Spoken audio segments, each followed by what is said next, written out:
Hi, everyone. Welcome to the first Chesapeake Women in STEM program launch. We're so glad that you're here this evening. We're going to start by talking about the program and all that it has to offer. With me, I have three of our former winners of the scholarship, and they're going to stick around and give you some information about what their experience was like having been through the process. As you have questions, I encourage you to put them into the comments and we'll answer them at the end of the presentation if they don't get answered during. Thanks so much. So here we go.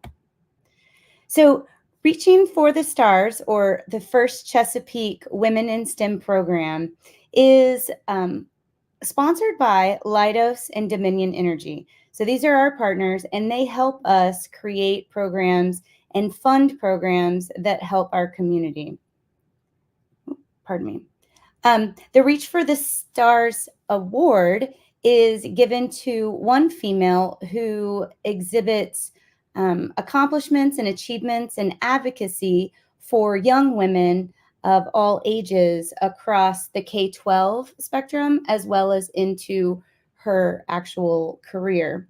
In addition to that, Dominion Energy sponsors and gives us funds in order to support as many as 3, sometimes 4 scholarship winners. And those winners are selected from junior and senior female students in high school. The process will be outlined on the next slide. It is important to know that this does go across both programs. So it does cover FRC and FTC. And we encourage all junior and senior females to apply to the scholarship award. In addition to participating in the process for application, you also participate in an annual breakfast event. That event will be in Reston, Virginia this year in April. We'll talk more about that momentarily. And it's a grand event where you can come and celebrate all that you have accomplished as part of the Women in STEM program. Not only are the folks that win the scholarship invited to that, but our 8 semifinalists who make it past the application process are encouraged to come and bring a family member or two in order to support them. So it's a great event, and you even have the opportunity to do robot demonstrations at the event. So the application timeline is here on the screen. In October 4th, we're going to open the application. It is a Google form, and so it will be on the website. It will be sent out via socials, and it will also be available in the newsletters sent out by myself for FTC and Isaiah Mariner for FRC. So there'll be many ways that you can get to the application. We encourage you to complete the application in total. So even the things that say optional, I encourage you to complete those too, because it gives us a greater picture of who you are. The application process will close on the 15th of December, so it's just over a 2-month period. We will invite those who have been selected to be semifinalists in January to participate in an interview process. That interview is a panel. It is virtual. It will be made up of at least 3 people, myself included. The panel generally is made up of folks from Dominion Energy, as they're the ones who proudly sponsor the Women in STEM Scholarship, but there may be other partners who participate as well. You will be given a specific time frame that you sign up for, and then you attend and we interview you. We will announce our semifinalists on the 8th of February, and then our breakfast is actually April 29th. And that's where we actually announce our winners. This is a mandatory attendance event. So as I mentioned before, the application includes attention to what FIRST has meant to you. So we do ask questions about gracious professionalism and core values, and how the FIRST experience has impacted your life and the achievements that you've had. We do ask for an artifact and a letter of recommendation. The panel will review A panel of First Chesapeake staff will review and determine who moves on to semifinals. And then those semifinalists, as I said before, will be interviewed by a panel, including myself and others. And that's how we'll determine who the finalists are. For the last 2 years, we've actually had 4 finalists because the semifinalist group is just an incredibly strong group of young people. So an important thing that we like to highlight at First Chesapeake and First in general is that we do have a 40% female participation rate, but our goal in the Women in STEM program is to increase that. So we want to see more women and young ladies participating in our programs. And we have seen that, lots of young ladies participate in the FLL programs, but then once they move into middle and high school, there's a drop off that occurs. And so some of what we look for in our program is giving our young people, females, a voice so that we can do advocacy internally in order to bring more young ladies into the fold and get more teams started with a focus on female participation and really increase and capture that. So the program is expanding this year. And so our goal for these initiatives in Women in STEM is to not just recognize a woman out in the field who's a professional for her accomplishments and advocacy, someone that all of the young ladies in our district can look up to, but we also want to recognize our scholarship winners and celebrate all of them at the breakfast. So that's one aspect of the Women in STEM program. In addition to that, this season, we'll be focused on doing some Women in STEM chats and trainings and offering in-person and virtual networking experiences. And so one example of that is in October, one of our partners will be conducting what's known as a hype session. And so basically what this is an opportunity for you to learn how to use vocabulary to highlight the things that make you special.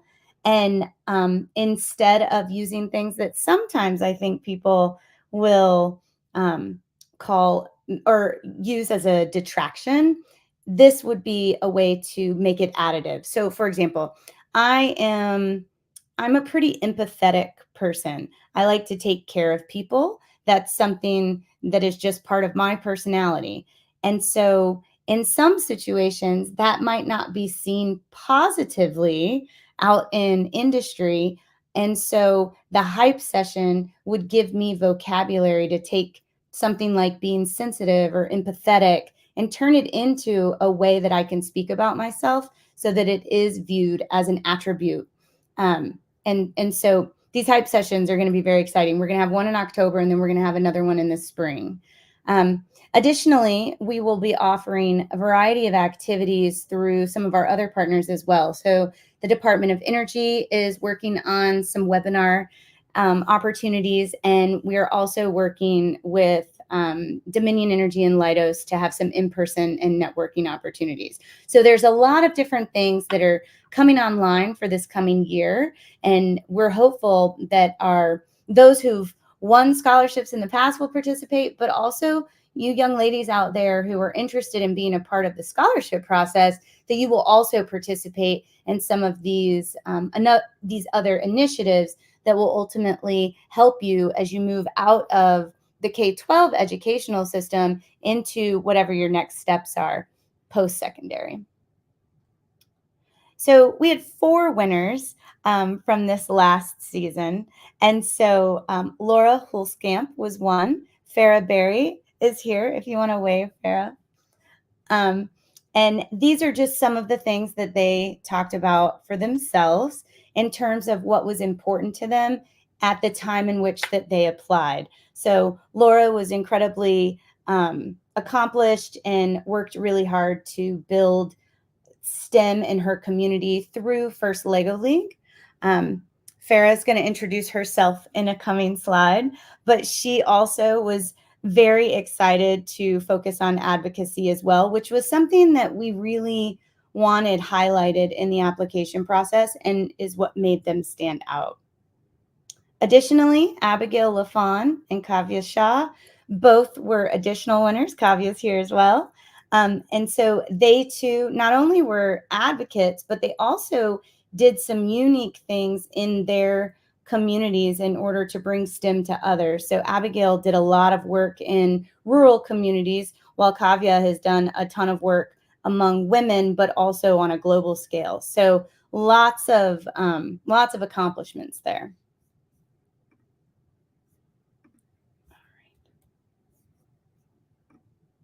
So I'm going to start with Kavya. So Kavya is going to introduce herself and talk a little bit more about what the process of being an applicant was like and what the process, the winning of the scholarship has meant to her. Hey guys, my name is Kavya Shah. I'm currently a high school senior and a member of Spider Bite FTC Team 10216.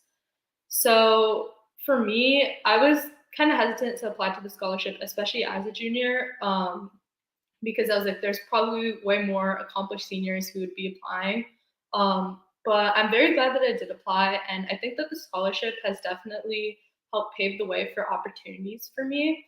Um, First, obviously, getting the scholarship, I was able to get money that I'm able to save for college and use in the next coming year when I decide where I want to go. But also, the scholarship has opened me to opportunities for networking, including being able to go present at the first World Championships, where me, along with my team members, did a presentation on increasing inclusivity in first as an organization. Um, so initiatives that, like one that we hosted called Cookies and Cocoa, where we were able to network to girls throughout the East Coast, along with different ambassador programs that First has, like First Ladies and Me First, which are both supporting women. Um, and then outside of First, this scholarship has also allowed me to network with professionals. Specifically at the breakfast, I was able to meet professionals and ask them questions during their panels, which has helped me, or which has helped me with my professional career. And also, this professionals that I met at the breakfast, I was able to also see at other events in the future, and build a stronger connection with them. So as I go into my professional journey outside of high school, I'm able to continue building that connection to benefit myself. Thank you, Kavya. We also have Farah Berry here, and she is also going to introduce herself and talk more about not only what it meant to be a scholarship recipient, but also what the process was like as well. Hi, everybody. I'm Farah Berry. I'm a former member of FTC Team 15514, and I'm a current member of FRC Team 539, Titan Robotics.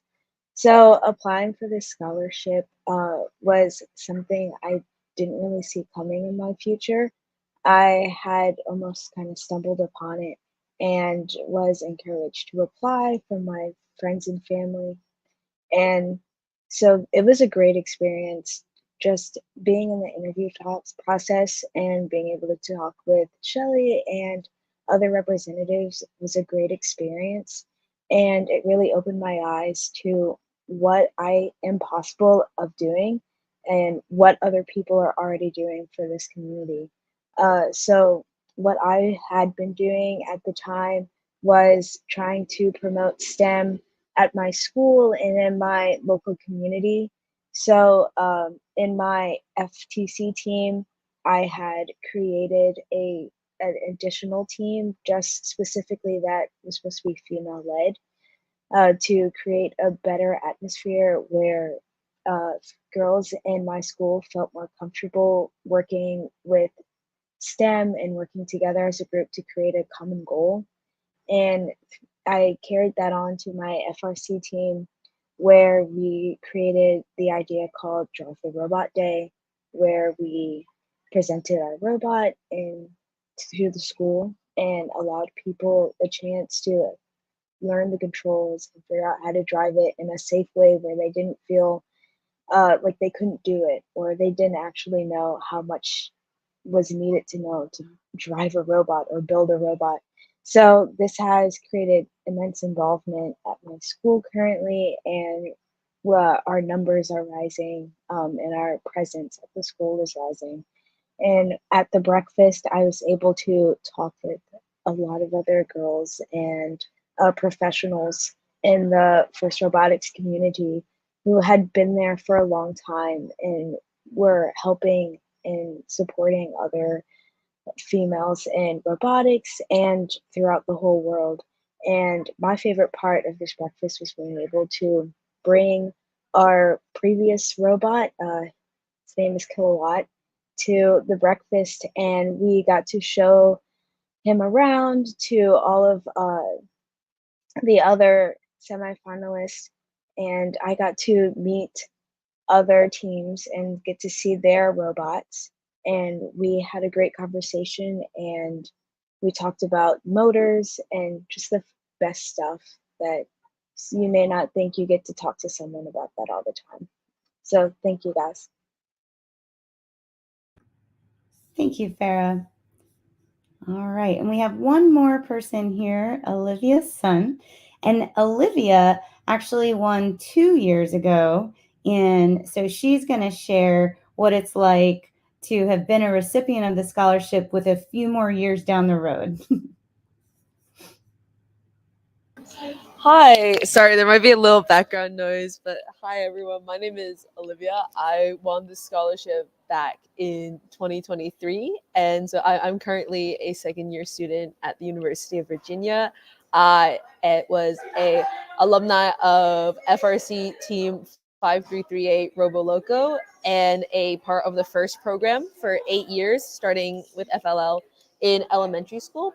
And I think really like the scholarship has like on like a very like literal level been able to help me like support me throughout college, but also I think it has definitely opened me up to a lot of like different possibilities when it comes to like what I want to study, how I can apply my experiences within first, because I never really like considered myself to be a STEM person. I am majoring in business and American studies, so very much not like traditionally like STEM leaning fields. But I think, and throughout my FRC career, I was involved a lot with sort of like a lot more on the business and outreach side of things. But I think one of the biggest things I took away from FRC is just how many intersections you can have with these things and how many like different possibilities you have, and how even if you don't bill yourself as like a STEM person on the surface, there are still ways that you can integrate STEM into like whatever you're studying, and how you can like kind of like create your own path throughout that. So that is really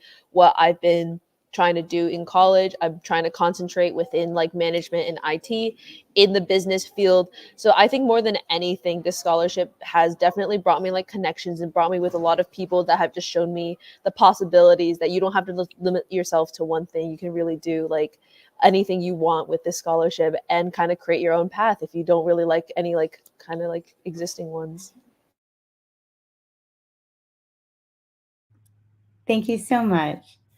So as you can see, those of you in the audience, the Women in STEM scholarship of its own is a really powerful tool, because what it does is it shows young women that even if you think STEM isn't the path for you, even if you believe that maybe you're not ready to apply, by taking that leap, by taking that step and just putting the application out there, you might be surprised. Um, there's there's so much opportunity in the program, not just from the monetary perspective, but also through those relationships that you build as a result of the program itself. And so we hope that those of you out there listening, or those who watch the recording, will take the next step and apply for the scholarship and participate in the various initiatives that we'll have this coming season. So now what we're going to do is open it up to any questions. These can be questions about the initiatives. It can be questions directly to Kavya and Farah in regard to things that they're doing now for female advocacy, or what it was like to do the application. It's really open. And so feel free to put a question in the comments and we will happily answer them.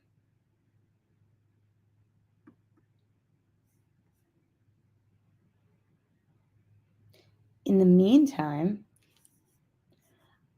I wonder if Kavya or Farah would be willing to share something they're looking forward to for this coming season. Yeah, I can share something. Awesome. So my school recently had a club fair where we presented our robot, and this is where all the students can come and see the different clubs that are around. And through that fair, we had gotten a whole number of people interested. And so this year, we're getting a social media manager and we're getting additional sponsor managers. So hopefully in the future, I'm really excited to just continue the path that we were on last year. We went on a really great run where we were able to win districts and get a chance to go to Worlds, which was a great experience. And I'm just excited for where this, I know the team will go in the future, knowing that I'm now a senior and leaving next year. But I know that the people that I'm leaving behind are going to be able to, take the team to the next level. We started a mentorship program where I'm mentoring a now sophomore. I mentored her last year as a freshman as well. And I was able to teach her how to drill, how to do some electrical work. So that's a great thing that I'm excited to just spend more time with her and learn more about what she's interested in now that she's had a year under her belt. And I know that this upcoming season, we're going to try to see if we can work our way to help a local elementary school in our community to create an FLL team. Thank you, Farah. Kavya, before you answer, we did get a question in. And it is, how extensive is the application? So I know it's been a minute since you filled it out, Kavya, but do you think you can talk a little bit about the application process itself for us? Yeah, definitely. Awesome. So I think in general, the application process is pretty similar to any other opportunities or scholarships you might apply to. They do ask for a few essays, which are generally pretty short. But the information that they ask in the essays is stuff that, like, being in first, you've been surrounded by for so long, like gracious professionalism, your experiences as a woman in STEM, things that the answers kind of come naturally to you about what you want to talk about. Along with that was the video, and I honestly thought this was a really fun part of the application because I love to like make and edit videos and stuff like that. So I really had fun to like be creative with it and add a bunch of stuff to make my video like really cool. And then you also had the option to like submit like an engineering portfolio or any additional information, which is optional, but I think it was really helpful to like provide some more insight into what I did on the team, especially from a more technical side. Thanks, Kavya. Are there any other additional questions out there? I do see one. Are you recording this for future playback? That one I can answer. Yes, we are. And it will be available on our YouTube playlist for anyone to go back and take a look at and learn more. So we encourage you to do that. Any other questions out there?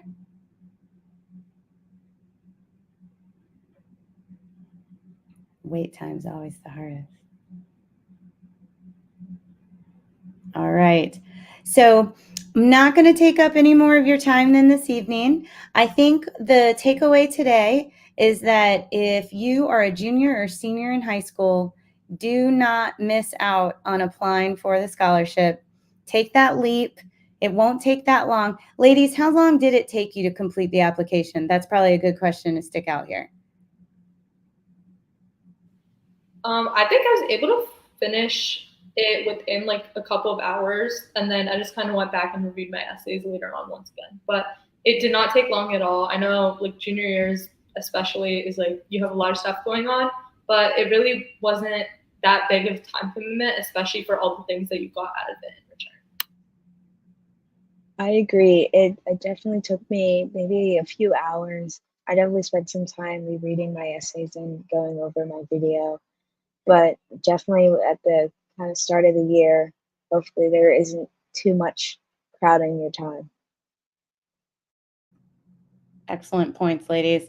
I will say if you are going to do the application when it opens in October, I do recommend that you go ahead and start reaching out to someone now who can write you that recommendation letter. So either a coach or a mentor, but it also doesn't have to be someone related to your first community. It can be someone related to your school or professional community as well. So don't feel like it has to be someone from first. With that, I want to thank Farah and Olivia and Kavya for coming this evening and taking some time out of their busy schedules to share with us a little bit more about their experience as Women in STEM Scholarship finalists. If you have questions, don't hesitate to reach out and go to our website, firstchesapeake.org, Women in STEM. More information will be there for you guys in the future. So thanks, everyone. Have a terrific night.